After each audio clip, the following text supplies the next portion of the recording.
As we have already solved question 1 and 2 of the question paper 4-2 of 9701 chemistry A levels of the examination series October-November 2022, and in this video we will be solving the next few questions, that is we'll start from question 3 onwards and we'll try to solve at least till question 5. Let's go ahead and start with question 3 now. So here is our question 3, which says that the data should be selected from table 3.1 in order to answer some parts of this question.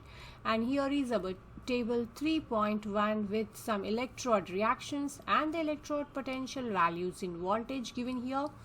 And the next sub question is, an electrochemical cell can be constructed with the help of magnesium ion half cell and manganate and manganese ion half cell. The standard cell potentials of this cell can be calculated using the standard electrode potentials of the two half cells. Define standard electrode potential, include the details of standard conditions used. So the standard electrode potential is the voltage produced by a half cell,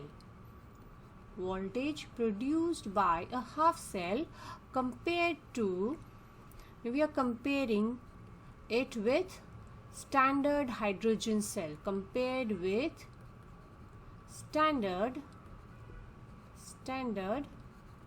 hydrogen cell, which we also call it as SHE,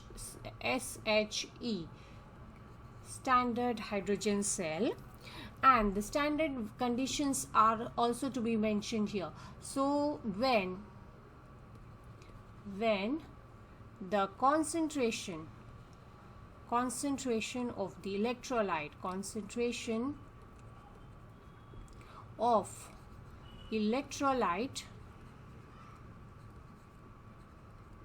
or you can even write solution, is 1 mole per dm cube at 298 Kelvin, that is 25 degrees Celsius, and standard atmospheric pressure, which is 1 atmospheric pressure. These are the standard conditions which are expected at for measuring the standard potential compared with the standard hydrogen cell. Standard hydrogen half cell also you can write. So this is the definition of standard electrode potential cell.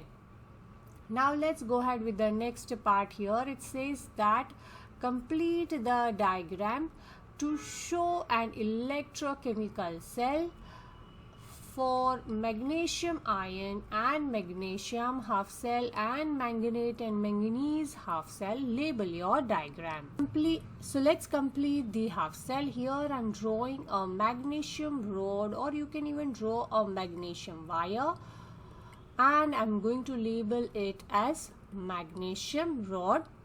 Here the standard solution should be magnesium ion solution. Any salt solution of magnesium will do, because we are creating a half cell of magnesium ion and magnesium. I'm specifying it as 1 mole per dm cube, but as we have already written in our definition above, so even if you don't write, that's fine. In the next half cell, I should draw a platinum wire. Let me label it first, a platinum wire. And the platinum wire is used because we have a mixture of two ions here. And that's the reason we can't use a metal as an electrode. So we are using platinum as an electrode, and here the solution should have the mixture of manganate ion and manganese ion together with the concentration, both with the concentration of 1 mole per dm cube. Let's connect both of this with a wire. The next wire, we are going to connect it with a voltmeter. So let's draw a voltmeter here and a salt bridge. So this is the salt bridge. Let's label voltmeter with V. Here the salt bridge is also labeled. Let's label salt bridge connecting both the half cells. Yes, let's not forget that here the one more solution will come, that is H plus ion solution, also equally with the concentration of 1 mole per dm cube. So here is our complete diagram with the label. Let's go ahead with the next part which says use a positive sign and a negative sign to identify the polarity of each of the two electrodes in your diagram. Use an arrow and a symbol E to show the direction of electron flow in the external circuit. Now let's understand that which electrode or the which pole should be positive and which one should be negative by first looking at the electrode potential values here. Yeah, so if we compare the magnesium ion half cell and the manganate and manganese ion half cell, which is the one which we're using here to construct the half cell. So we can see that the magnesium and magnesium ion half cell value is minus 2.38 and the value for the manganese is 1.23 volt, which is positive. Now if magnesium is having a smaller value or more negative value, then that pole is going to be the negative electrode, and the manganate ion half cell is going to be a positive electrode. So let's go ahead and label our diagram accordingly where we are supposed to label. So here is a positive and a negative sign to indicate the polarity. We can write it here and here also on the voltmeter. Now it says that use an arrow and the symbol E to show the direction of electron flow in the external circuit. Now if the magnesium electrode is more negative, then the electron should be flowing from magnesium to manganese and manganate ion half cell. So here we have labeled E and the arrow from magnesium to manganese. Let's go ahead with the next part where it's written calculate the standard cell potential E cell of this cell. Now the direct calculation standard electrode potential value of the cell is direct addition of both the values. We can either add both the values by reversing the cell value which is more electronegative, that is manganese, or we can do bigger minus smaller value. So here if we write the positive 1.5 value for the manganese cell, bigger minus the smaller value which is for the magnesium, which is minus 2.38. Both ways it can be done. I'm doing here bigger minus smaller as we have already know the reaction, and so the value is plus 3.90 volt. So I'm writing it here directly with plus 3.90 volt. It's better to indicate the sign here because your E cell value may be negative also. Now construct an equation for this cell. Now let me show you the rough working here on the side where we knew that the magnesium is going the reverse because it is more electronegative, it's going to lose electron.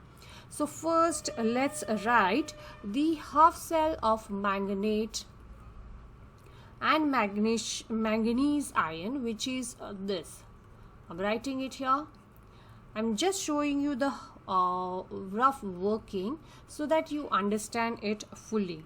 So I'm writing it here with this, and the second reaction I'm writing reverse because it's more negative and it's going to get oxidized, that is lose electron. So this is how we are going to write it. Now we need to balance the electrons, which is 5 electron in manganese and 2 electron in magnesium. So balancing the electrons, we need to multiply the magnesium reaction with 5 and manganese reaction with 2 to balance the electrons. So summing up now here, we will get 10 electrons which will both get cancelled off, and remaining after multiplying we will add.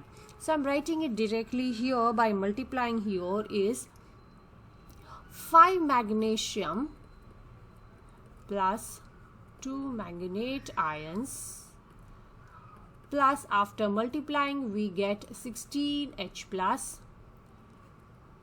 Going on the next side again we have 5 magnesium ions and 2 manganese ions plus 8 water molecules. So what in short we have done is we have combined the two half cell equations by balancing the electrons and multiplying both the half equation with specific number to make the electron number same, and then directly adding up by cancelling the electrons. Okay.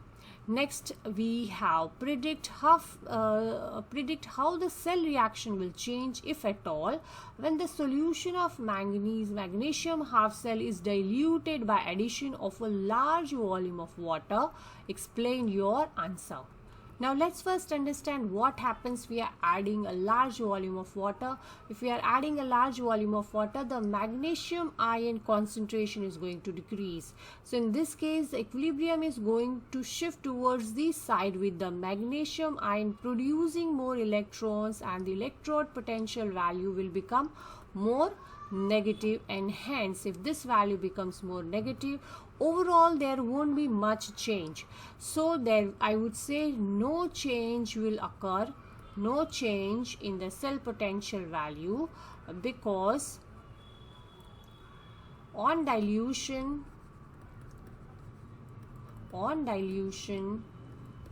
the E cell value, electrode potential value of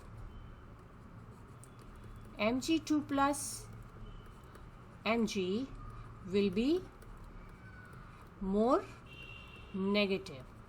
That's what going to happen, and so overall there won't be much difference in the electrode potential E cell value of this reaction. It says that predict how the cell reaction will change. Actually we are not going to predict what is the difference in the E cell value, but the thing is that how will the cell reaction change? The cell reaction is not going to change because the magnesium reaction will be even shift to the side with more magnesium ions, more electrons will be produced. So the cell reaction is not going to change. The reaction is going to occur and the cell potential value will also be produced. Let's go ahead with the next sub question B, where we are given a molten magnesium salt which is electrolyzed for 15 minutes by a constant current of 4.75 into 10 power 22 magnesium atoms are produced at the cathode. Calculate the value of the current used here. Now let me explain you the most simplified explanation for this calculation. Before that we'll start about magnesium atoms. Now if magnesium atoms is produced at cathode, then the reaction should be Mg2 plus 2 electrons gives Mg. Now what does this prove is that to produce 1 mole of magnesium atoms, 2 moles of electrons are used, or you can say to produce 1 atom of magnesium, 2 electrons are used here.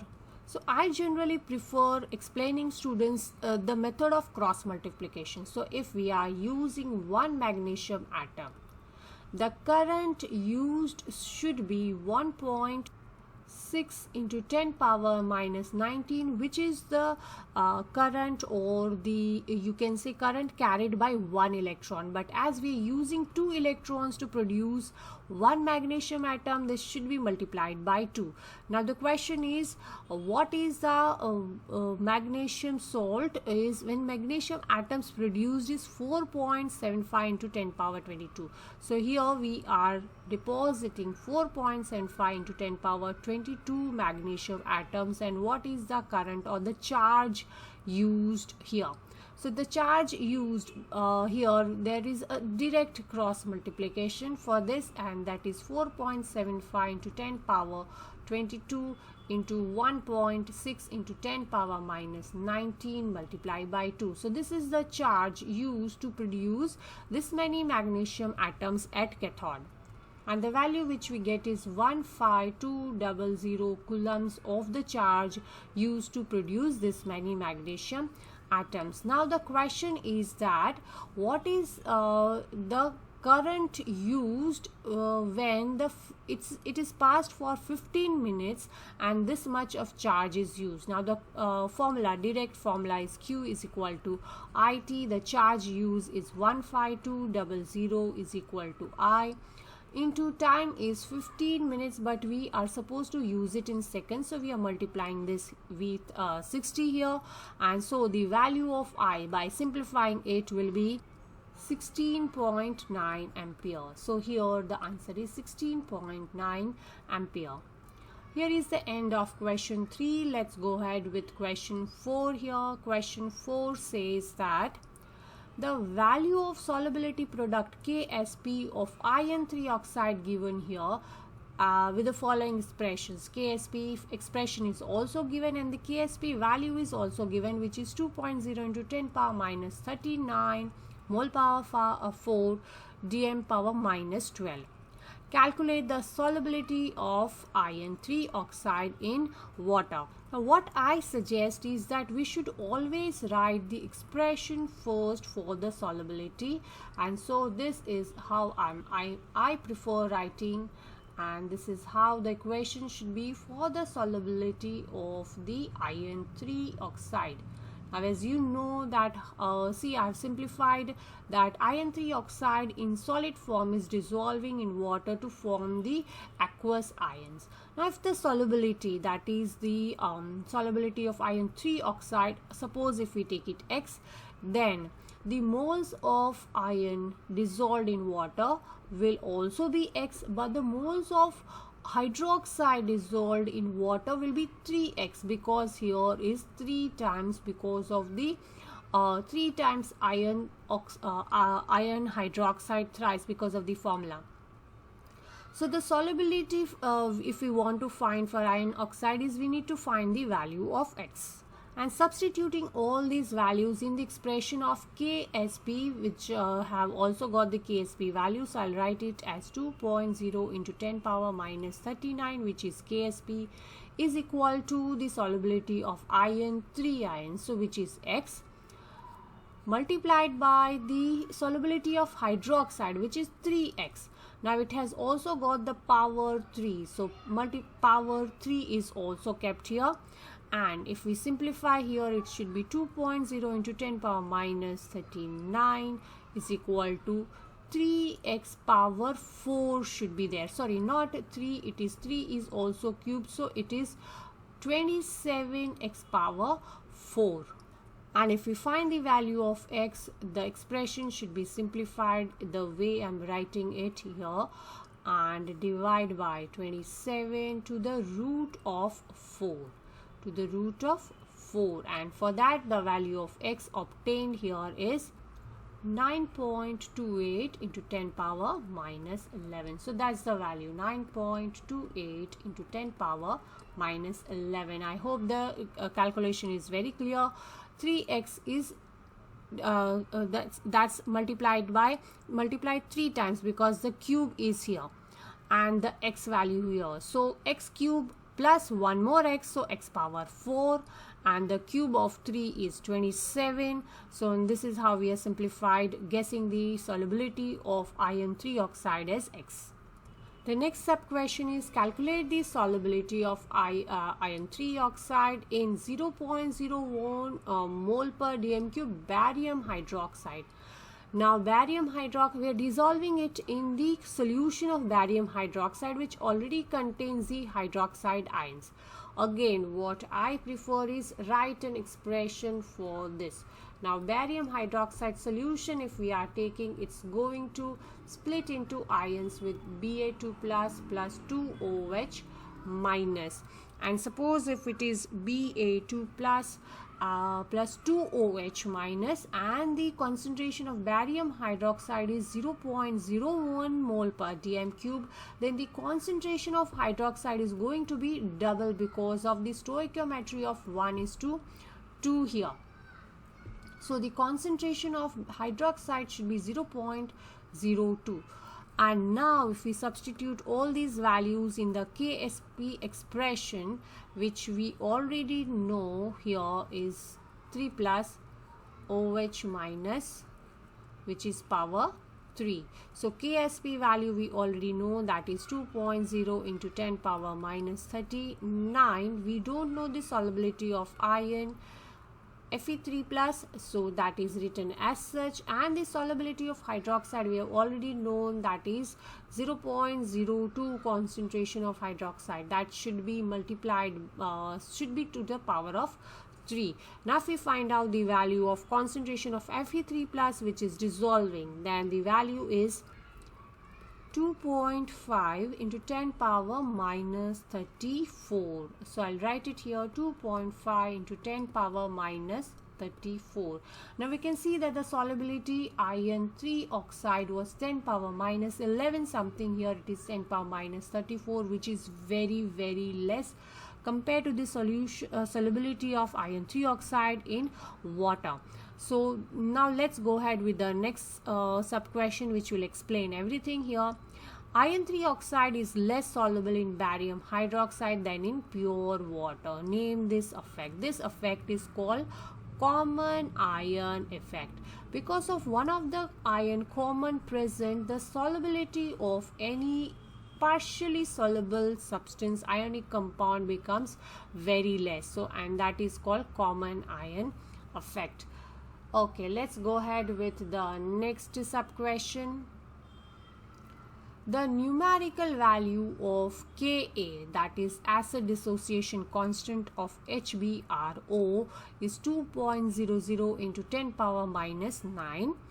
X is a solution of HBRO which contains 4 into 10 power minus 3 moles of HBRO. In this solution, the following equilibrium is established where there are two conjugate acid-base pairs. Now this is the expression given, define conjugate acid-base pair. Now they are the pair of two substances, or even you can write two species, two substances with the difference of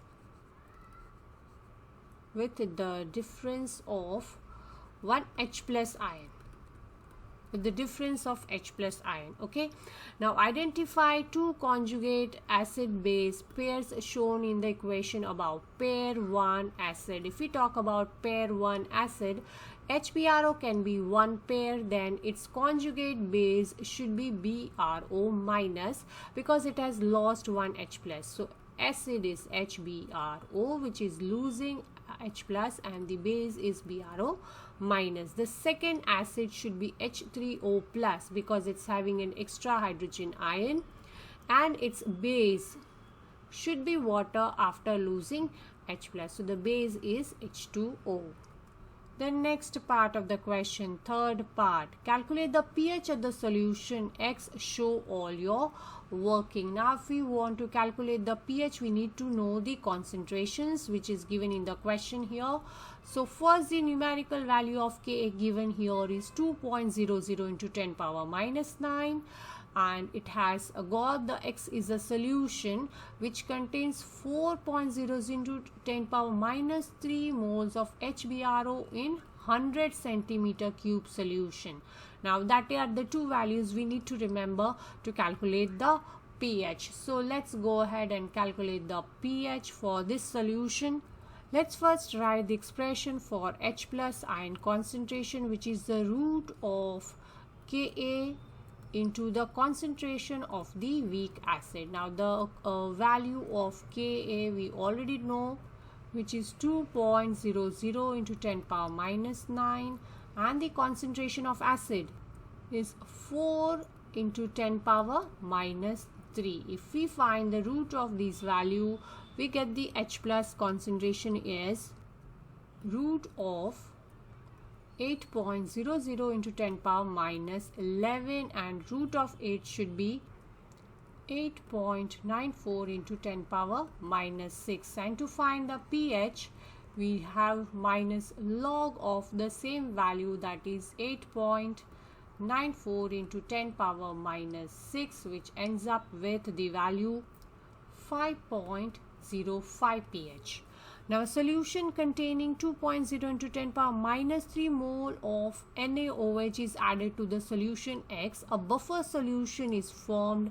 Calculate the pH of this buffer solution. So first we need to understand the reaction which is happening between the weak acid and the NaOH, and what is the salt formed. So here I am writing the expression of the salt formed and the reaction between the two species. So suppose starting we are having the concentration of acid as 4.0 into 10 power minus 3, and we are adding the moles of NaOH as 2.00 into 10 power minus 3 moles into the same equation.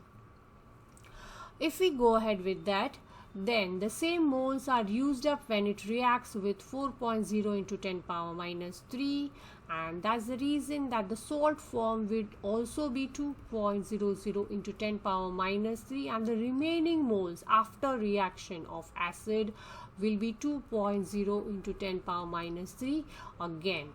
So the salt form and the acid remaining will be having the same concentration in the 100 centimeter cube of solution. So if we write the equation of the pH of a buffer solution directly, it is pH into pKa plus log of the ratio of the concentration of salt upon acid.